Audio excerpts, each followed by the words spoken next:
Hi, I'm Sterling. You're learning more American English with me, and here is another listening and reading comprehension exercise.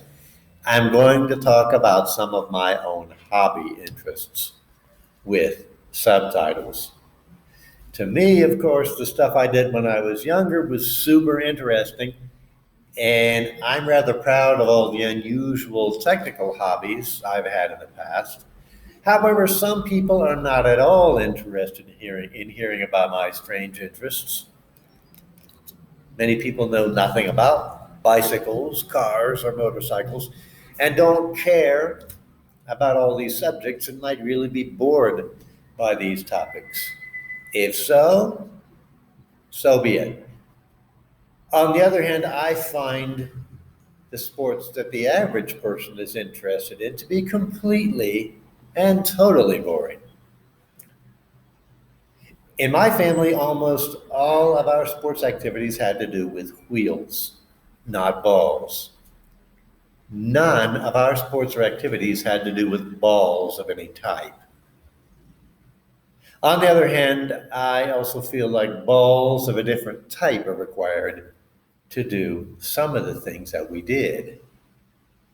But no baseballs, no basketballs, no golf balls, no soccer balls, no oblong footballs, no hockey pucks, no team sports, no cooperation with others on any kind of a team.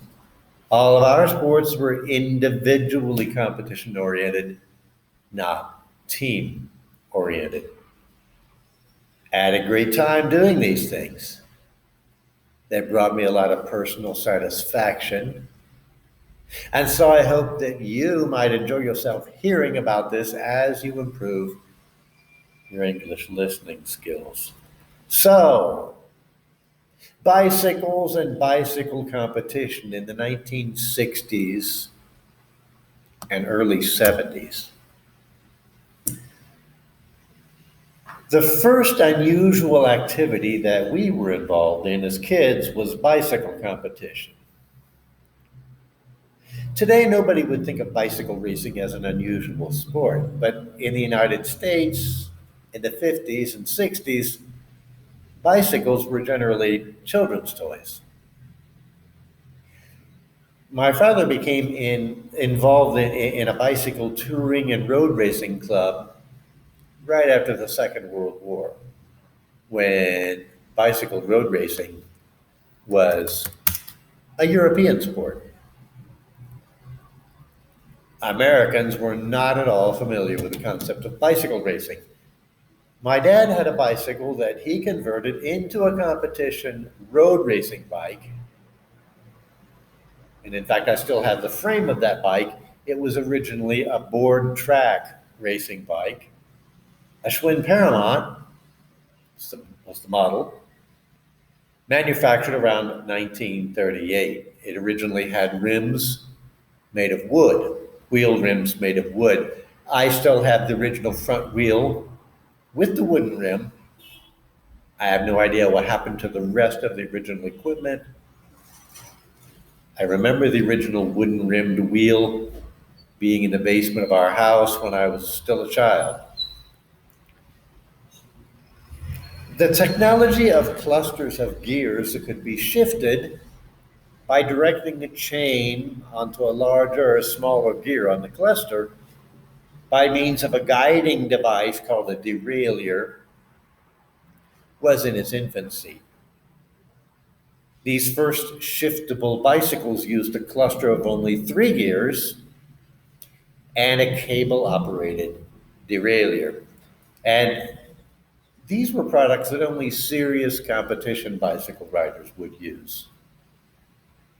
I do believe that the Schwinn Paramount, which was available in both single speed track racing versions as well as road racing bikes using derailleur shifters, were available in the late 1940s. The Paramount was known for its relatively light frame weight. The frame was constructed of Reynolds 531 tubing, which featured a thinner wall in the tubing in the center sections, which merged into thicker walls at the junctions where the frame tubes were attached to other frame components. For strength and lightness, the tubes were brazed into specially designed frame lugs. Less expensive and heavier frames simply welded or brazed the frame tube members together with no regard for saving weight. Schwinn Paramounts, as well as similarly constructed European brands, were exotic and uncommon bicycles in the United States during that period in history. And they were intended for use only by serious bicycle athletes. And being a bicycle athlete was virtually unheard of in the United States at that period. Americans simply did not compete in professional bicycle racing, as was quite common and popular in Europe and South America at that time. It wasn't until the late 70s and early 80s before bicycle road racing truly became an international sport. Sometime during the late 50s, this concept of a road bicycle with shiftable gears began to appear as a standard product, a standard off-the-shelf product. When I was a little kid, the terminology for lower-priced sporting bicycles equipped with gear shifting capability were known to the general public as English racers, and that name presumably came from the fact that most of the available brands were English, but that's what the kids called them when I was growing up. Competition bicycles also featured many relatively lightweight mechanical components, aluminum products. Among the most revered names in bicycle components, a manufacturer who produced a variety of high-quality aluminum products, including hubs, brakes, derailleurs, crank and pedal sets, seat posts, headsets, handlebars, levers, and controls, was the Italian manufacturer Campagnolo. In the 60s, the highest quality competition bicycles featured components manufactured by Campagnolo. Campagnolo also was well known for some automotive components such as alloy wheels and other alloy components, both aftermarket and OEM products for a variety of Italian cars as well. My dad remained a member of this bicycle competition club for many years, and when my brothers and I were growing up, we also became involved in small local competitions. My dad eventually became one of the organizers of a national level bicycle racing organization, which was known as the ABLA, the Amateur Bicycle League of America. And my dad also organized the annual state level competition events in both bicycle road racing and bicycle track racing in Ohio, where we grew up. The standard sized competition bicycle used wheels of 27-inch diameter, which featured the use of one unit tires in which a thin natural rubber tube was sewed inside of a casing, which was cemented to a special rim designed for the use of these tubular tires, is what they were called. 24-inch rims were available, as were 24-inch tubular tires, but there were very few competition bicycles built for riders who had not yet reached adult size. And because there were no standard off-the-shelf competition frames available for children, My dad built 3 different frames just for me, which featured 24-inch wheels using these tubular style sewed construction tires. The bicycle frames my dad built also featured Reynolds 531 tubing. And these frames were of comparable quality, perhaps even of higher quality than anything that could be purchased from any major manufacturer. My first Campanile-equipped competition bicycle had a frame built by my dad, and I received it at age 8. I competed in the ABLA national class for kids 8 to 12 years old, known as the midget class. When I reached 13, I continued for a while, I think maybe it was age 12. I continued for a while as an intermediate in the class for kids aged 12 to 15. Unfortunately for me, there were only 2 or 3 other competitors in my age category when I was of the ages 8 to 12. And accordingly, I always had to compete in the same event as the older kids, and of course, being much smaller and weaker, I was at a huge disadvantage.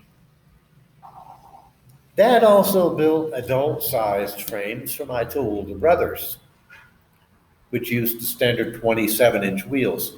One was a track racing bike, and the other one was built for road racing.